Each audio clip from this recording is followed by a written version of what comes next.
Mana enasi bilan yotibdi. Quyoshga solishni bilishar ekan. Bugun 22 kunlik bo'lishdi. Birinchida kechki paytda tug'ilishgan. Judayam kichkina. 3 xil tug'di ajoyib.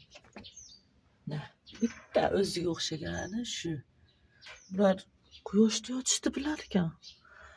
Shu yerda tug'ilib katta bo'ldi. 20 kunligida bu yoqqa o'tdi. Tashqariga sayrga ham chiqishyapti. Kecha ham chiqdi, ilgari kuni ham chiqdi. Faqat hammasi chiqmayapti. 3tasi chiqdi bolalari. Ikkitasi yugurishadi shunaqa. Rosa ham shirin. Shunaqa ham shirin bo'ladimi?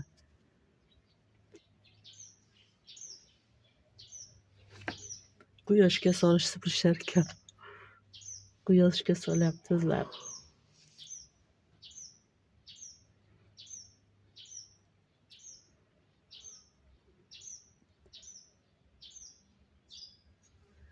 Enasi ham quyoshga solyapti o'zini.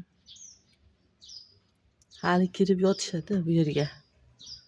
Kechqurunda ham bu yerda yotishadi. Hozir quyosh tushganiga hammasi bu yoqqa chiqishib oldi.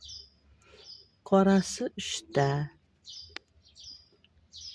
O'ziga o'xshagan kulrangi bitta. Oppog'i 4ta. Qarang, buning ko'zlari ham qizil. Hayronman nimaga? Irg'ishyapti.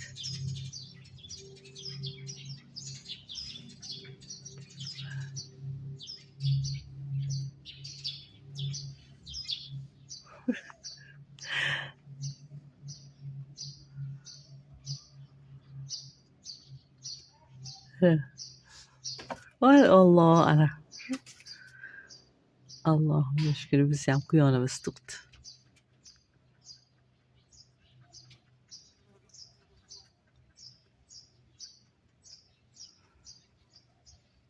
Kepay berib baqishganiga haligini qotib yemayapti. Ozgina bir qoshiq beryapman, o'rgatyapman ovqatga. Unga kepay solib qo'ydim. Bittasi suyuqroq, bittasi quyuqroq qilib. Ikkisidan yeyapti qarishtirib. Yeb ko'ryapti mazasini. Ana sirq o'ynaydi, ana. O'ynayapti. Ana.